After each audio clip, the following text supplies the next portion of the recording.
This month on the Card Life, presented by Hit Parade. There we go. That's a big one right there. Yeah. This is a place that not many people get to come to. This is the grading room for CSG. And I can just sit there and watch people. It blows their mind. Why did they choose a picture where just some random guy with yellow gloves is photobombing the player?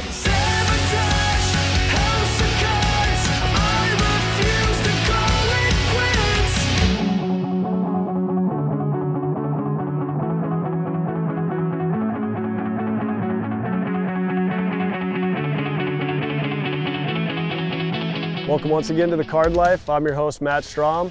This month we're in the Sunshine State. My second spring training here out in Florida, getting ready for my first season with Phillies. So let's talk some sports cards. Most of the show this month is going to be about the process of grading cards, and we'll do it with one of the best in the business. CSG Cards is based just 60 miles from the Phillies spring training home, and they've invited me to go through the entire grading process with Vice President and head grader Andy Broome. The best part, we'll start by opening a box of 2018 Prizm and look for a Luka rookie to grade. And we'll talk about some cards where what is in the background of the photo upstage the player.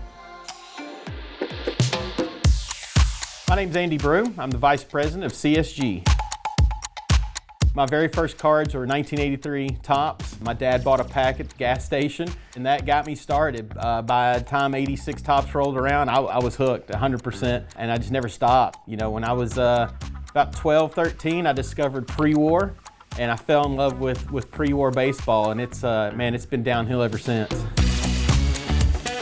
I went down the rabbit hole with cards, not the collecting part, but the counterfeits and alterations, and why do people counterfeit cards?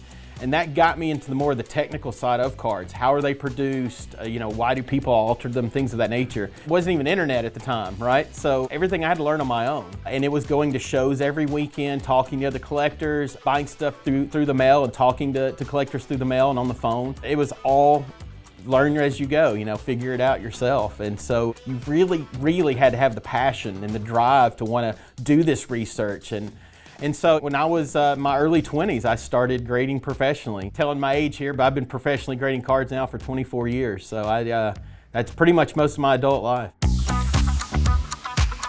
Here at Certified Collectibles Group, we've been grading collectibles since 1987. So we are the largest collectibles grading experts in the world. Card grading, yeah, we just celebrated our 2-year anniversary, but we have a long history behind us. So I came on board to develop and build CSG, and so I've been instrumental in its development since day one. And me being a passionate card collector, and I love cards, it's absolutely a dream job.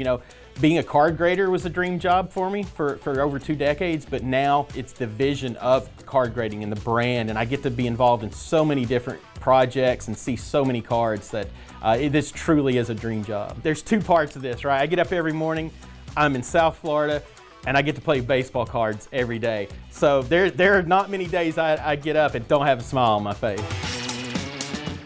When we come back, a box of 2018 Prizm and a hunt for one of the best players in the NBA.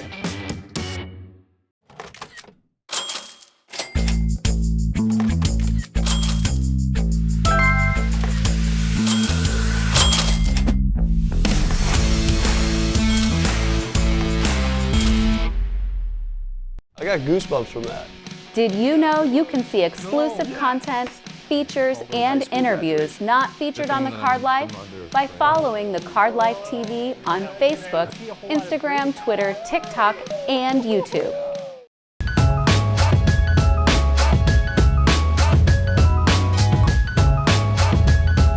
We're here at CSG today, and we're here with the Vice President, Andy, and a very exciting break today. We get to crack some 2018-19 Panini Prizm. Nice. So, and then also, since we're here at CSG, what we'll do is the best card out of here, you guys will take us through the grading process and show these guys what it's all about. Absolutely. But let's go Luka hunting. Huh? Let's do it.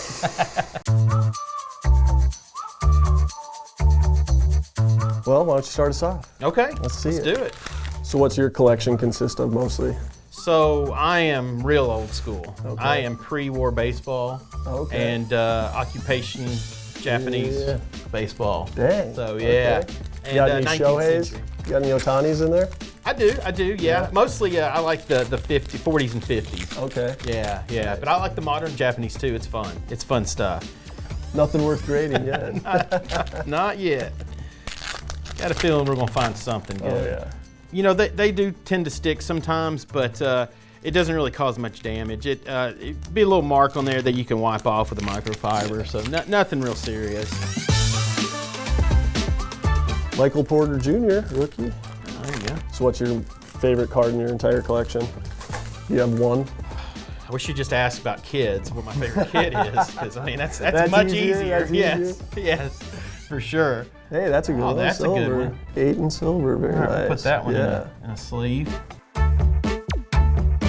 So my favorite card in my collection, I will say it does vary. It changes, but right now is probably my 1910 Nadja Caramels E104 Wagner.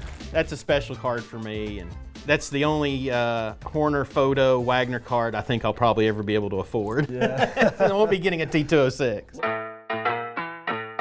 There we go. That's a look big at that. one right there. Yeah, That is Luka huge. Silver. Silver. That is so sick. Nice. All right, let's. I'm not even worried about who Yeah, else that is. we can go grade right now. Let's see. Not bad. A little bit off center, but not bad. So with these ones, you're looking at the silver sides? Yeah, so, you know, Prizm, the different years of Prizm is a real quirky thing in the grading world because there are no definitive borders. Right. So we go by what the original designers intended to be a border per se. But yes, so we would look at things like the, well, you can see like 3 dots in this design versus 3 dots. It's got a little more space. And then here and here to the top of the logo. So are you looking between like the Panini part and then the Dallas Maverick part? Right, yep, Okay. That's it, yep. Gotcha. And sometimes, you know, we have to use things like rookie logos too. Where are they oriented and things like that. So it's a real set by set parameters, you know, when we're grading especially Prizm, because they're awesome designs, but you know, there's no definitive borders, you know, Oh, that's a really good one. A little pressure off now. Yeah, that's right. Now it's all gravy after this. There we go. Hey, look at that. Luka base. Nice.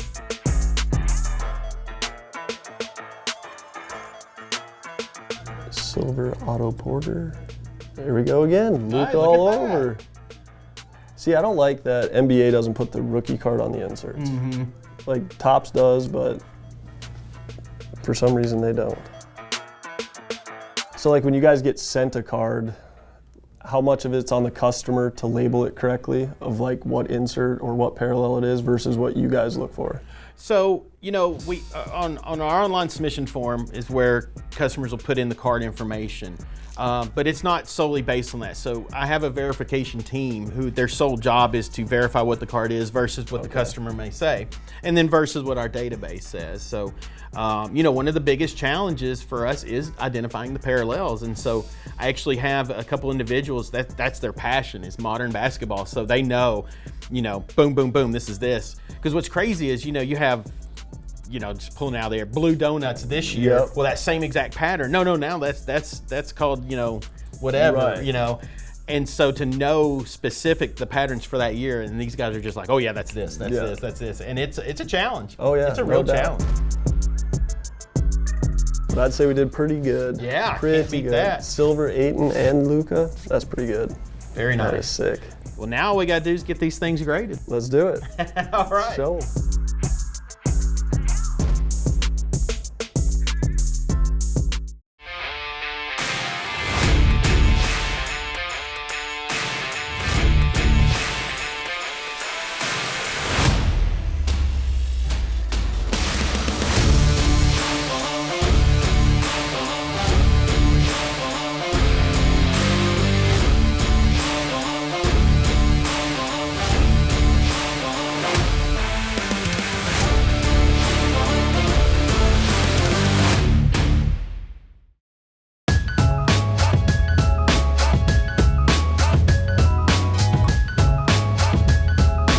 So This is a place that not many people get to come to. This is the grading room for CSG and CGC trading cards. So. Feel special. So Feel special.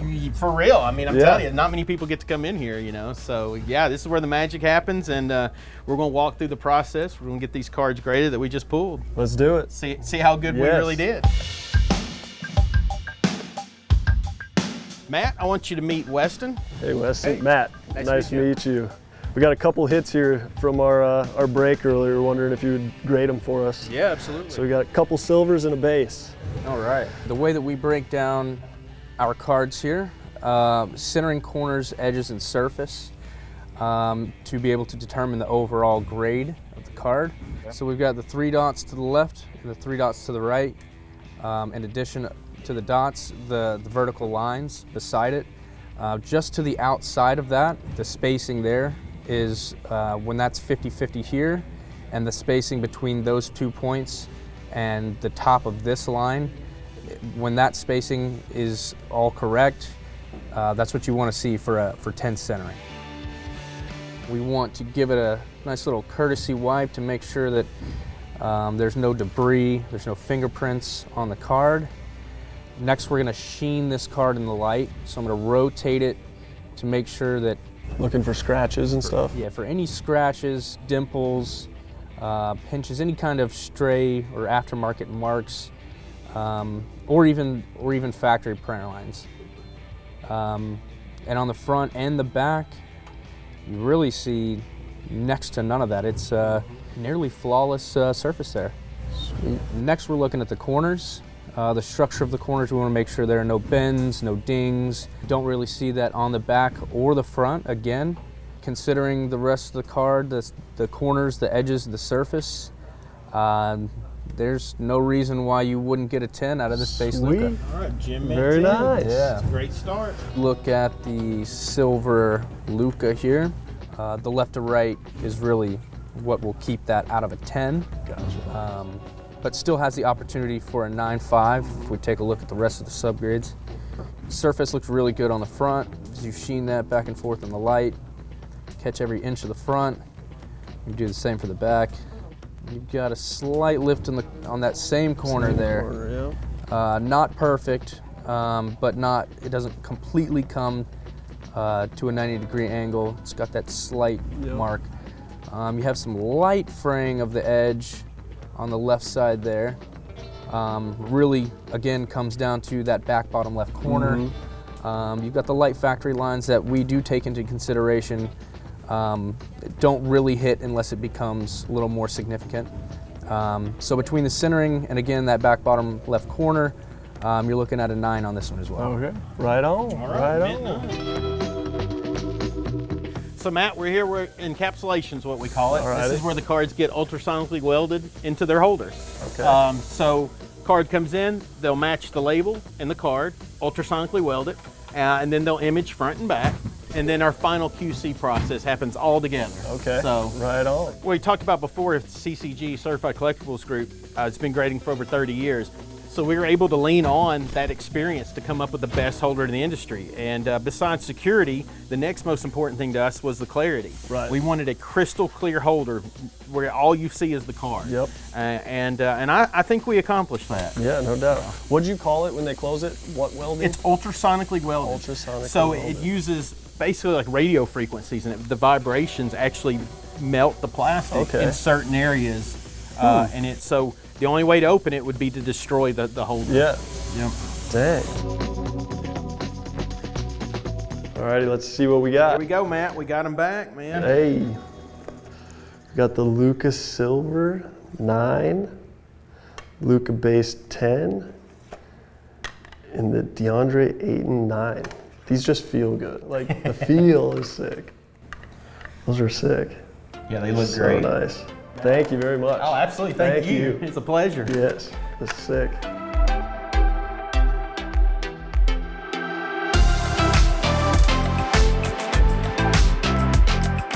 Oh my goodness, that is a Tom Brady autograph. Oh my, 1 of 1 diamond LaMelo Ball rookie. That's a hit. Wow, that's a big card, guys. Oh, quarterback, Joey Burrow. Yes, please, out of the first box. Oh, sick. Mike Trout, on-card autograph, 9.5, autograph grade 10.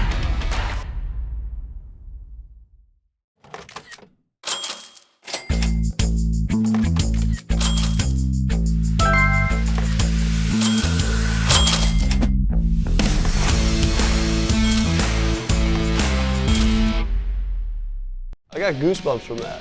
Did you know you can see exclusive content, features, and interviews not featured on the Card Life by following the Card Life TV on Facebook, Instagram, Twitter, TikTok, and YouTube.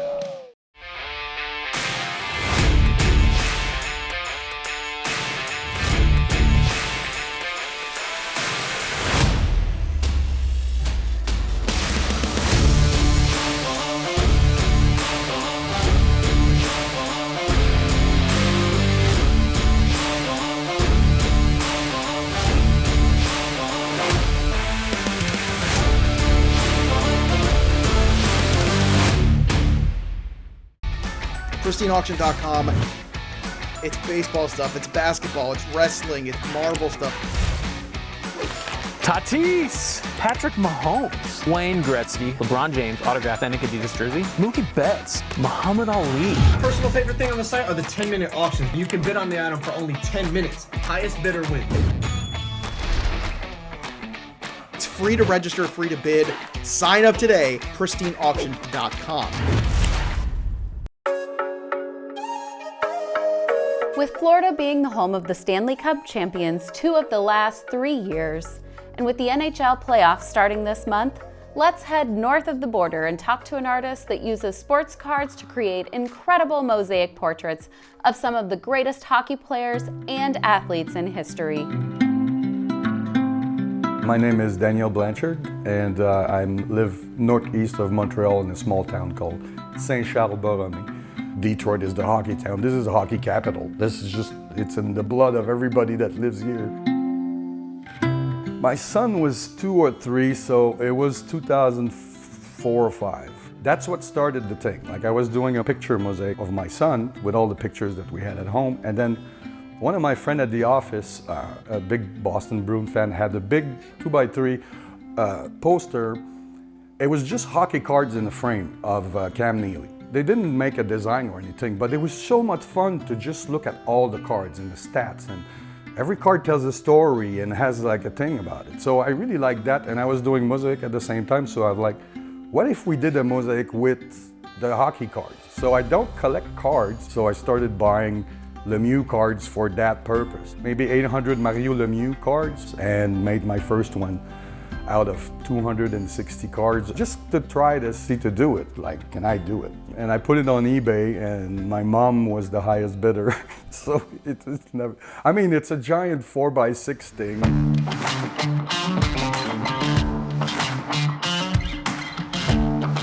At the very beginning, like, I used the flatbed scanner and put my real cards in and scan one side and decided which one I was gonna use. And these were my pixels. Then I brought that in the computer and used that to know which card goes where, and then put it together physically in a frame. I did 2 more with real cards. There's one here on the wall that's not in a frame or anything. It's just stuck on the wall. And then the mosaic at like the little store in Joliet down here with Pokemon cards. They had a wall, and I walked in there and I'm like, do you mind if I make, like, I showed them what I do, and the guy was all excited, and just with the excitement, it was awesome. So I made an 800 Pokemon cards with real cards for their store.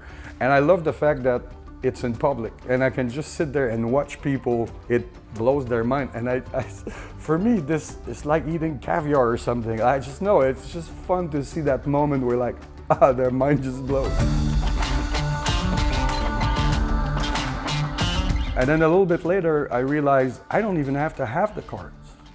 I mean, there's image of cards all over the internet. I just have to find them, make them in a collection, and then use that. It was when we got Carey Price. I started buying Carey Price cards. I have about 80s of them. And I was like, oh, I'm gonna make one for the playoff. I'll put it on the wall at the Bell Center. Yeah, it would have cost me $400, $500, $600 to get 1,000 Carey Price cards. It's just not doable like that. But then I realized I don't need to buy the card. I can get the image, and then I started linking statistics of the players to the number of cards I use in a piece. Like the last one that I'm really happy with is Carey Price, has 361 wins. So I used 361 different Carey Price cards, and I made his portrait, and it came out really nice. And I'm like, yeah, that like gives me chills when like it all comes up. But you know, it progresses, it evolves, and it becomes a different thing.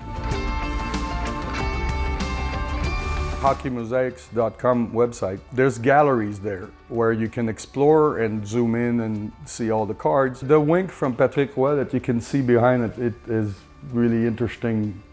I really like that one. Some of the Lafleur I made are great too. Now I know a lot more about it. I know what to look for, I know what to enhance. I modify the picture so that certain things pop out more, so it's easier to recognize certain parts of it. I grew by doing it more and more, and I feel more like I'm the caretaker of that thing that just has a life on its own, and I'm just happy that I can express it. There are times I was wondering, what am I doing this for? Like really, like, you know, I'm hours on making a mosaic that maybe 10 people will see. What's the point? Is this the best use of my time? And every time I go back to that moment that I see people and that I have sometimes when I make this, and I'm like, that's worth it. Like if I have a talent to be able to create something that makes that moment for people, then that would be silly not to do that. It's really fun.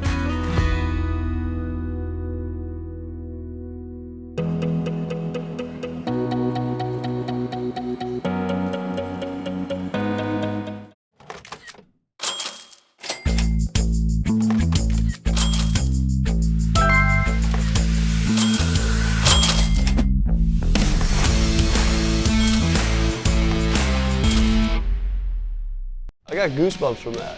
Did you know you can see exclusive content, features, and interviews not featured on The Card Life by following The Card Life TV on Facebook, Instagram, Twitter, TikTok, and YouTube. Some sports cards are more famous for the people in the background than the athlete featured, but the faces in the background of cards are not usually famous. We talked to 3 of these faces, all employees of the team at the time, about their moment of cardboard glory. I'm Sam Lutz. I'm a senior producer for the Kansas City Royals.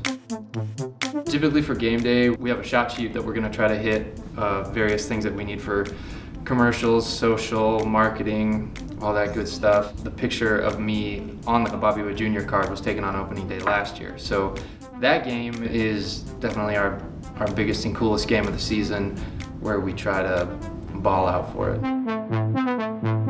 I think somebody tagged me on Facebook. Like, I just got this notification. I can't even remember who from, but I got a notification where I was tagged in a picture someone took of the card. Then I got a couple more notifications, and a couple people at the Royals emailed me, and they were like, "What are you doing in this card?" And I was like, I don't know. Why did they choose a picture where just some random guy with yellow gloves is photobombing the player? Like, it's a choice. I don't know why they decided on it, but it's cool that they did. If Bobby goes on to have this amazing career, which I believe he will, I'm a big Bobby Witt Jr. fan, to look back and be like, check that out, that guy in the back of the card, that's me.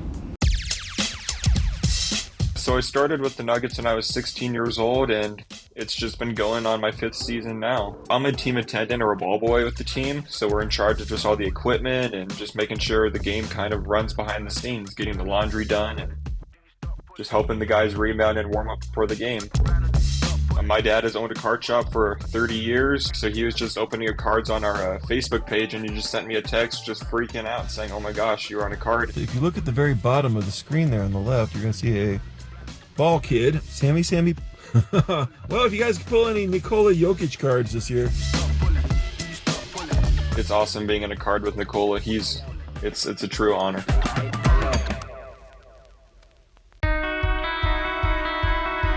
I had come home from school, and my dad had gotten a call from the equipment manager at the time asking if I wanted to be the bat boy. I got to do it that September, sort of as a September call-up to fill in, and I was asked back for the 2004 season, and I did it every year up until the 2010 season. 2 years ago, Topps released a card set, the All-Star Rookie Cup, and I had seen somebody post the Mauer card online, and I look in the background, and you can sort of see over on this side, sort of a blurry looking guy sitting in the background on a chair. I go, wait a minute, that's me. But I thought, it'd be kind of fun to have one of each of those cards, each of the parallels that they make, different colored versions. And so I have most of the cards. I'm only missing 2. The chase is half the fun, in my opinion.